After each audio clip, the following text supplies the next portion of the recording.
Good evening, viewers. Once again, you are most welcome to my channel. Today, I had a discussion with one of my friends. We were talking about violence. हम लोग बात कर रहे थे हिंसा की, violence की.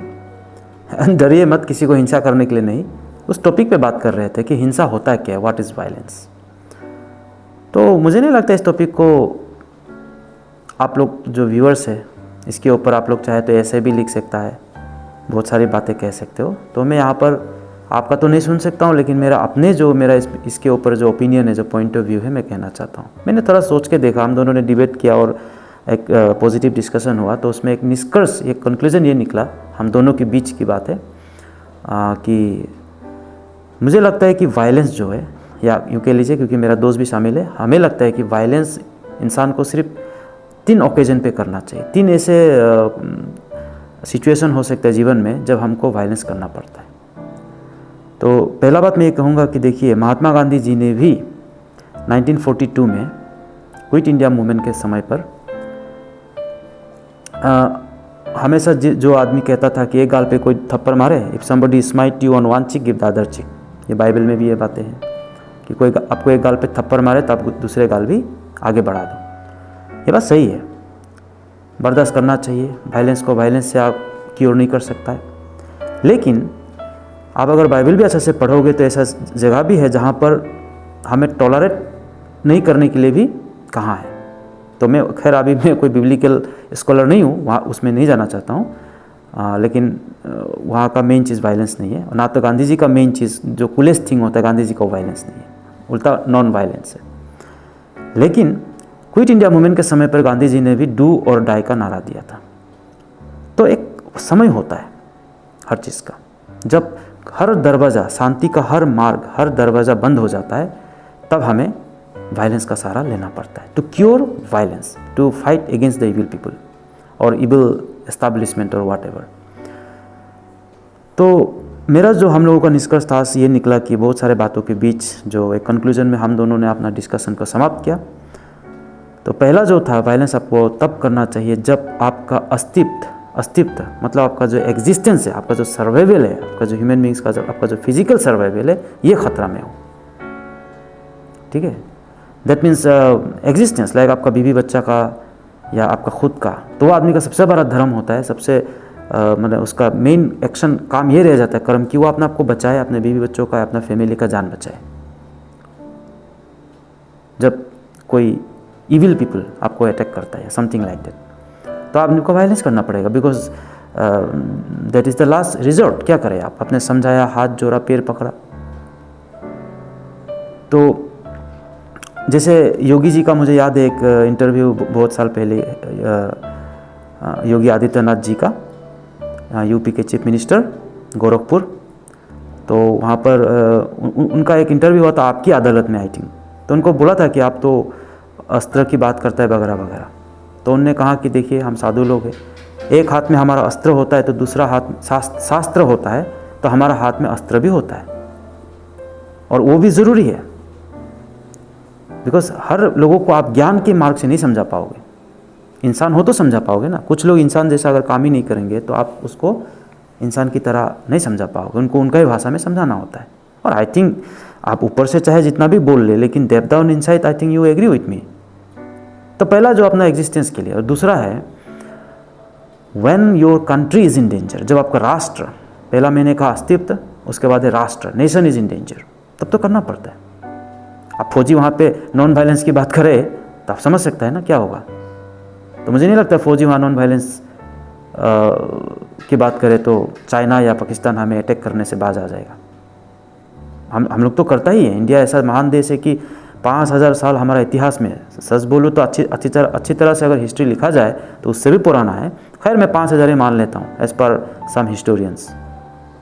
तो उसमें हम लोगों ने कभी किसी को अटैक नहीं किया. Never never never, we never attack somebody for wealth, women और लैंड और वगैरह वगैरह.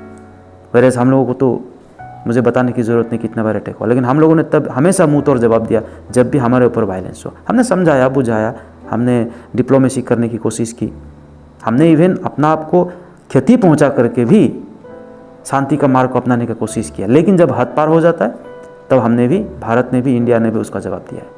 तो दैट मीन्स कंक्लूजन मेरा ये था, सेकेंड हम मेरा दोस्त और मेरा, कि वायलेंस तब करना पड़ता है, राष्ट्र की रक्षा के लिए वायलेंस करना पड़ेगा, हथियार उठाना पड़ेगा। एक हाथ में शास्त्र है मतलब स्क्रिप्चर्स है, तो दूसरे हाथ में अस्त्र यानी कि वेपन्स, तब उठाना पड़ता है। फौजी के हाथ में आप सारे क्या बोलते हैं स्क्रिप्चर्स देख के जाओ लड़ो, फौजी क्या लड़ेगा चाइना से? Because they will not respect that scriptures. Third हमें तब वायलेंस करना पड़ता है जब हमारा धर्म खतरे में हो। ठीक है, धर्म से मेरा मतलब बिल्कुल कोई पर्टिकुलर धर्म नहीं है, नो पर्टिकुलर रिलीजन।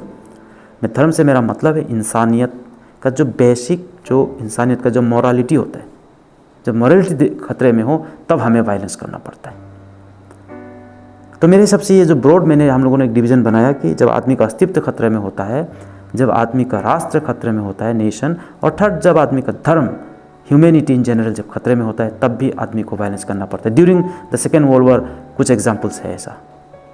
हिटलर के खिलाफ सभी को हो जाना पड़ा because he was doing genocide, Mussolini genocide, Stalin और बहुत सारे आप नाम ले सकते हो, तो उनके खिलाफ कुछ लोग हो गए। तो ये 3 जो सिचुएशन है जीवन में हमें वायलेंस करना पड़ता है। अदरवाइज गांधी जी का, गौतम बुद्ध का और जो जीसस का जो फिलोसफी है, if somebody smite you on one cheek give the other cheek, बर्दाश्त करना चाहिए, समझाना चाहिए, सही बात है, मैं मानता हूँ। और डे टू डे लाइफ में हमें ऐसे ही जीना चाहिए, because day to day life में हर दिन तो क्राइसिस नहीं होता है। जो हम लोगों ने तीनों कहा हुआ क्राइसिस सिचुएशन है, जब आपका लाइफ खतरा में हो तो ये भीषण क्राइसिस है, अल्टीमेट क्राइसिस सिचुएशन है। इसको आपको वही अगर तरीका है तो वही तरीका है बचने का। और देश के लिए भी जब खतरा होता है, भीषण क्राइसिस है, तो आपको करना ही पड़ेगा। जहाँ सुई चाहिए सुई, जहाँ तलवार चाहिए तलवार। और फिर आपको जब आपका धर्म खतरा में है, उसको बचाने के लिए, इंसानियत को, उसका एग्जिस्टेंस को बचाने के लिए आपको वायलेंस करना पड़ता है।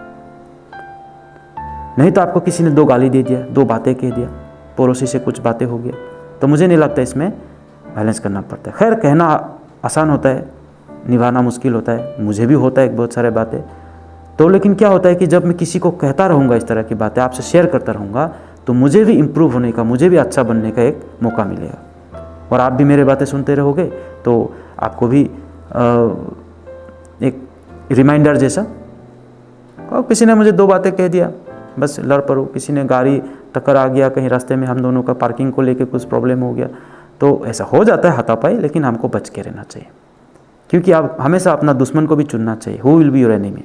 जिस तरह से हम लोग दोस्त तो चुनता नहीं है, बस बन जाता है फेसबुक वगैरह में कहीं कहीं, तो हमें लगता है कि अगर दोस्त को भी चुन के लेना चाहिए, और बन भी जाता है तो कोई बात नहीं, लेकिन दुश्मन को तो चुन के ही लेना चाहिए, बनाना नहीं चाहिए। और मेरे हिसाब से अगर दुश्मन को आप दोस्त बना ले तो ज़्यादा अच्छा है। तो हम भारतवासियों का, हम इंडियंस का हमेशा यही फिलोसफी रहता है, यही हम लोग का आइडियोलॉजी प्रिंसिपल रहता है कि हम दुश्मन को भी दोस्त बना लें। हम लोग हाथ मिलाने वाला, हाथ जोड़ने वाला हम लोग बातें करता है। तो मेरा अरुणाचल की तरफ से, मेरे इंडिया के लिए ये वीडियो एक ट्रिब्यूट है। मेरा अपना अंडरस्टैंडिंग में, मेरे दोस्त और मेरे बीच में जो एक कन्वर्सेशन हुआ था, एक डिबेट जैसा, तो अपना अंडरस्टैंडिंग में मैंने ये वीडियो बनाया। और अगर आप लोगों को ये वीडियो अच्छा लगा तो आप लोग ये वीडियो को शेयर कीजिए या लाइक कीजिए। एटलीस्ट लाइक नहीं करना चाहते हो तो अपना कमेंट्स भी कर सकते हो। Thank you very much. जय अरुणाचल, जय हिंद, जय हिंद, जय अरुणाचल।